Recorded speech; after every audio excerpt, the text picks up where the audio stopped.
So, welcome everyone, and a very happy International Women's Day. Today, we are going to follow the theme of Invest in Women, Accelerate Progress. And I am excited to be joined by my colleague from Youth Business Trinidad and Tobago to bring together this program. We are hosting a panel of fantastic women entrepreneurs from across the Caribbean. So this collaboration between YBTT and BYBT, who are members of Youth Business Caribbean, a collaboration of youth business programs working towards entrepreneurship development in the Caribbean, exemplifies the power of working together, especially to empower women and accelerate progress in our region. I'd like to introduce you to our amazing panel. So from Trinidad and Tobago, we have Alicia Barry. Alicia is the founder of Glastic Designs Interior Styles, a green business taking plastic waste through innovative designs. Welcome, Alicia. Thank you. Thank you for having me. Okay. Joining us from Barbados, we have Soraya Toppin-Herbert. And Soraya Toppin-Herbert is a driving force behind Raya34 Sports Inc. It's a social enterprise which empowers children through sports and education. Welcome, Soraya. Thank you. Thanks for having me. And from Guyana, I don't want to mess up your name today, so it's Elon Alonso. She is the creator of Sunbeam Career Development, a social business equipping young people for career success. Welcome, Elon. Thank you. Happy to be here. Now, we are going to discuss this afternoon your personal journeys and what inspire you to become entrepreneurs, and especially entrepreneurs in the social and environmental context. Okay? So let's hear all of your stories. We want to make it fun, entertaining, and still informational. So we're going to first start off by talking about the theme for International Women's Day, which is investing in women. And we're also going to tie that into sustainable businesses. So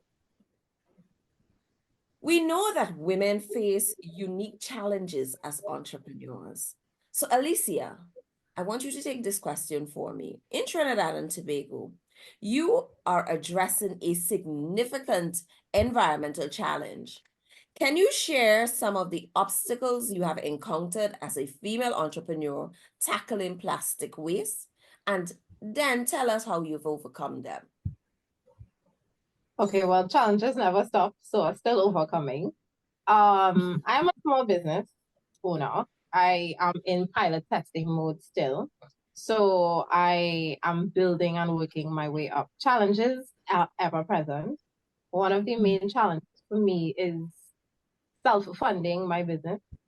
And trying to get that visibility of the business itself. Self-funding a business kind of holds you back a bit, you know. It will be fantastic to see my big factory and to remove tons of plastic waste from the landfills, diverting it from landfills and from river streams, etc., which is my goal.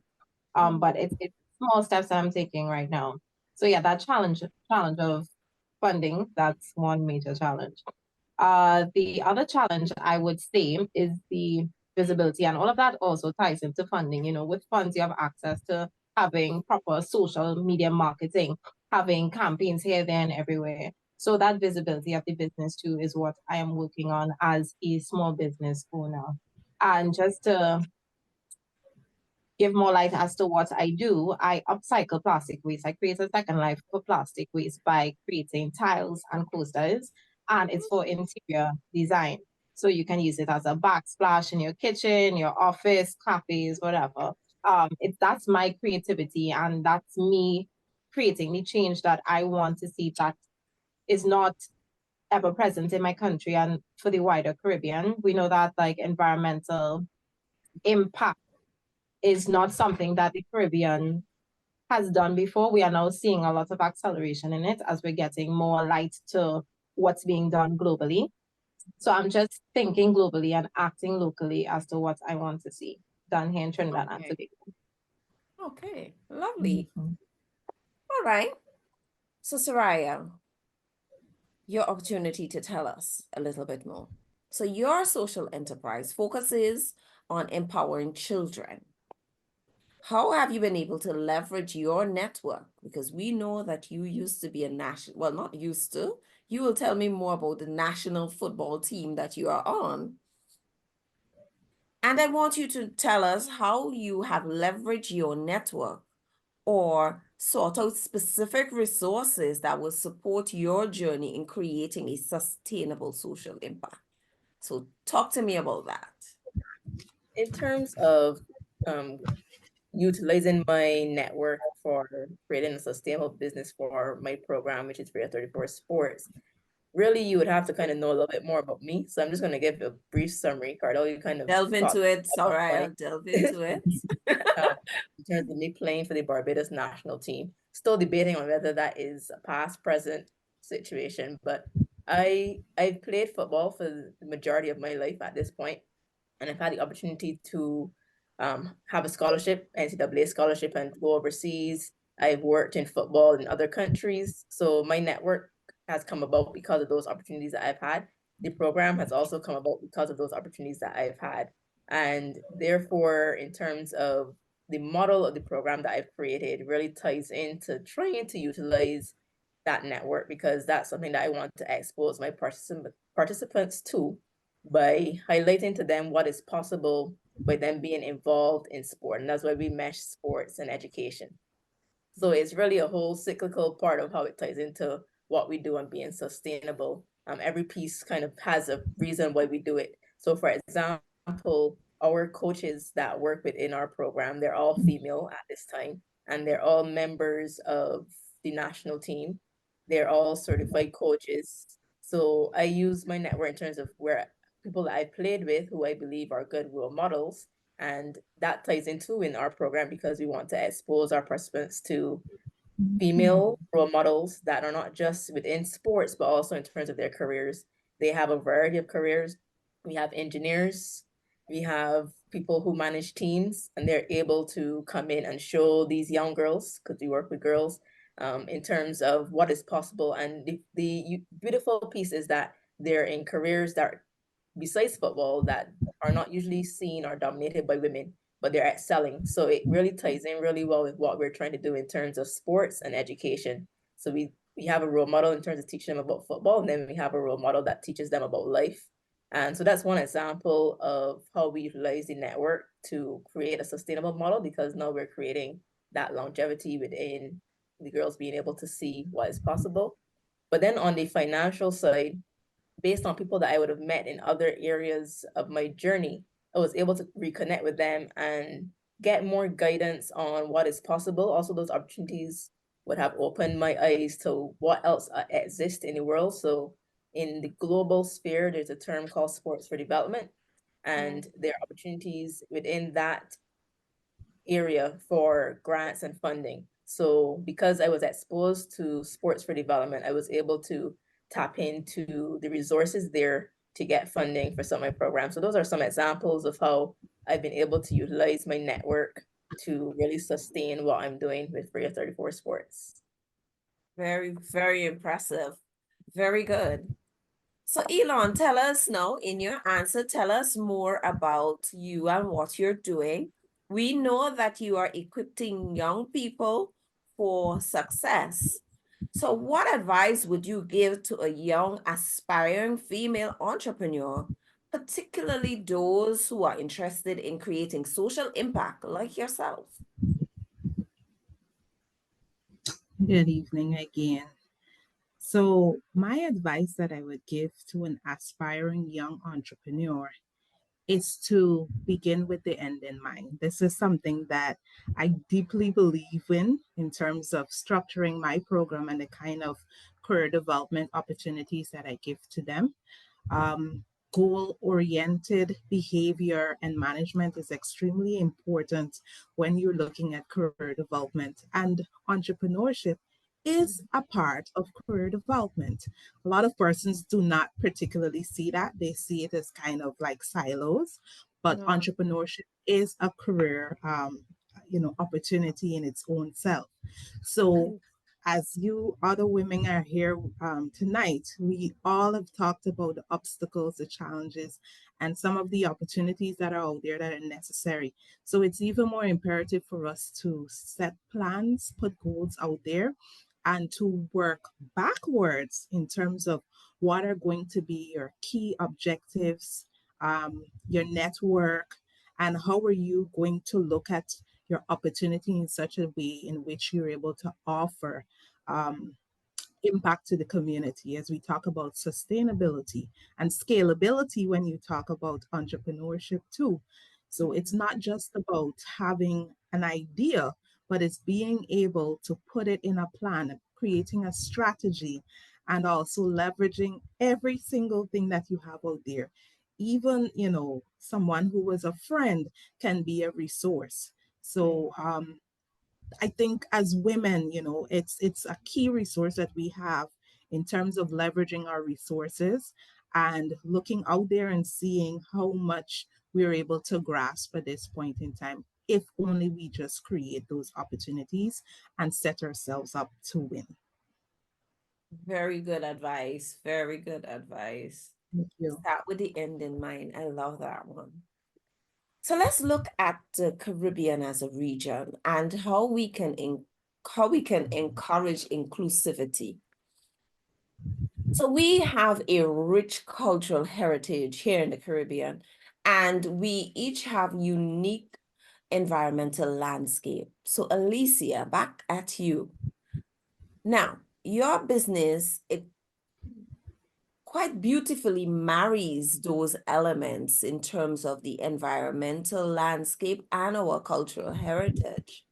So can you show us how Glastic Design incorporates or reflect the Caribbean identity in a sustainable way? No, I said that one key thing that we as Caribbean people that we are beautiful for is our rich diversity in culture and our creativity. I find us to be colorful and creative people. So my brand is very colorful. It's my, and I allow persons, whoever comes to me and wants to buy my product, I allow you the opportunity to customize.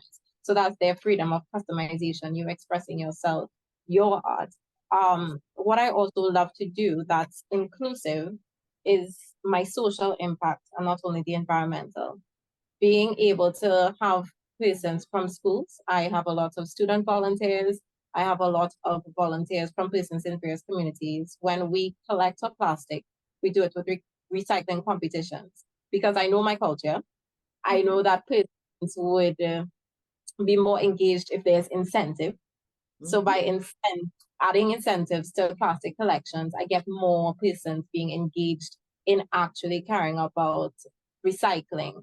So that's my way of inclusivity with Glastic Designs, getting persons to express themselves creatively and also to be actively engaged in recycling. Very good. So let's follow on that theme of inclusivity with you, Saraya, because that again ties back in with the theme for this year's International Women's Day, which is investing in women, accelerating progress, but it also ties in with the theme of inclusivity. Can you share how promoting inclusivity within your program, how you have included and how you see the importance of inclusivity in achieving a sustainable development of the Caribbean? You understand the question? Yes, I think so. And if I'm not answering it how you think it should supposed to be answered, you can let me know. In terms of how my program goes about promoting inclusivity and that role in terms of sustainability within the Caribbean, Right. Raya34 Sports, we have our main program is More Than Boots, which is actually our girls football life skills program. So that program within itself was really created because of inclusivity. Because most of us were all from the Caribbean, we would know that in our region, football tends to be a very male-dominated sport, both on the field and in the office. And I've had the pleasure, I guess, of being in both spaces as a player and then also as an administrator. And the More Than Boots program came about because the issues that I faced when I was a little girl are still issues that exist today in terms of gender inequality in the landscape of sports. So our program, we, as I mentioned before in my first answer, we really try to promote that football is for everyone. Just using that as an example, football is for everyone. And we do that by highlighting and trying to break some of the stereotypes that exist in terms of women not being able to be successful playing football because of the people that we involve around our program with our coaches, who some, like myself, have gone off and had academic scholarships, not just, athletic scholarships, but excelled in academics and graduated with degrees, like I mentioned, engineers and MBAs and different things like that. And we have also used that to really try to break those stereotypes, and not just within society, but also within our participants, so that they begin to be kind of those new change makers, because now they're growing up without that barrier to their minds that says this space is not inclusive for them, because they know that's not true, because they were in a space which was actually inclusive for them in terms of football. So we really are trying to kind of re-engineer some societal stigmas and things that have existed, which may have blocked and really stopped inclusivity, really, when it comes to youth development, I would say, because it really then puts a hamper on what people believe they can do. And that's something that we really try to tackle head on. In terms of sustainability in the region, I think we've come to learn that when you have inclusive groups and programs, they tend to get better results. So the more inclusive we can have in terms of our leadership, whether that be in different sectors, not just in sports, but the more inclusive we have in terms of women and men and persons of different demographics and backgrounds involved, the more successful we will be able to have those programs, which really will lead to us being able to have better results in all areas. So it really, I think once we can develop that foundation, it will lead to sustainability in terms of we're not producing one-off results, or we're not producing results that are not actually helpful to the stakeholders which we are serving. So that's our way that we try to address that issue. Very good. Very good. All right. So, Elon, collaboration is key, and I can see collaboration playing a big part in your business and what you do. So, have you found that there are opportunities amongst your female entrepreneurs to have collaboration with others in society that will help them to create more social impact and initiatives that foster social impact? Yes. So there are opportunities available that will help women to collaborate and to bolster social impact within the society. Definitely in Guyana, there has been a move for women, especially since the pandemic, for women entrepreneurship.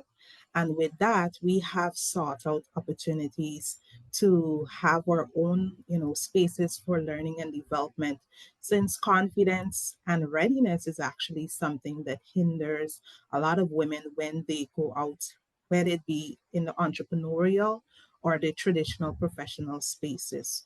So some of the things that have been happening in Guyana is that there have been a lot of training programs being promoted by women towards the government, who are creating those opportunities, and even finding mentoring and also developmental opportunities within communities, of which I'm happy to say that I've been a recipient that has helped me as well in my developmental journey. What that does is that it creates empowerment which is a key factor for sustainability because it builds one and creating that example out there that I can do it. It's extremely essential to kind of have others to piggyback on it. Um, in addition to that, what has happened as well is that there's been a drive not only to have centralized women's development. In Guyana, we have about 10 regions. We're 83,000 square miles. So we're very big as compared to some of the islands. And with that, the potential to reach women and to utilize resources in the communities to create sustainable development is even more important now as we look at ways of how we can diversify and that we can also ensure that we have community development through women. I'm so impressed with the work that all three of you are doing. And I think we have touched on a lot of important areas for this interview. And I am wishing you all the best in your endeavors, because through collaboration, through inclusivity, through investing in our women, we can see future growth. And so with that, I'd like to say thank you to each one of you for taking the time to have this conversation with me and for giving insight on how your businesses have been able to help you to see other ways of growing, not only individually, but professionally. So thank you again for sharing this time with me. I would like to ask you, do you have any final words before we close off for today? I guess I can share. I really enjoy, and I think it's definitely important, the work that YBC and the individual entities within the Caribbean are doing to help promote youth business, especially social entrepreneurship and environment and climate and entrepreneurship. In my business, we do a little bit of both. Our main focus is the social aspect, but because we focus on education, we also tie in climate education as well, and that actually ties into some of the stakeholders that we've had. But I can definitely say that as a young person, it's really helpful to have that additional guidance and that support, which makes the journey a lot easier and it makes it feel a lot safer. And in addition to what Elon was talking about in terms of that community, almost where you have a network of people that you can get assistance from. I know one of the programs I did with BYBT, they actually provided me with a mentor, so I didn't have to go out and look for an additional mentor. It was actually provided for me. So just wanted to say that these programs are definitely very important for solving some of the things that we discussed tonight. Very good. Thank you for that glowing recommendation. We do appreciate it, and we do put ourselves out there to make sure that your success is shown. Yeah. For me, I just like to close off to say that more opportunities like this is indeed what needed to help women to accelerate in the business fair. A focus on sustainability is essential because we want to ensure that not only can women create businesses, but they have opportunities to scale it. And as we talk about lack of access to resources, even so is lack of access of knowledge, confidence, and development that is needed.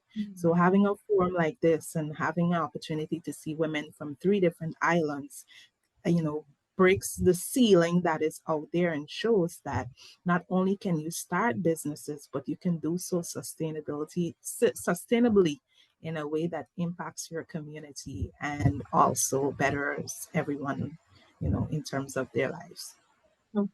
By giving us this platform to express ourselves and to say what we do, and also the guidance that we get, it allows us to pave the platform for generations to come. So that too is that sustainable line that YBTT is preserving, and I am very proud to be a part of it.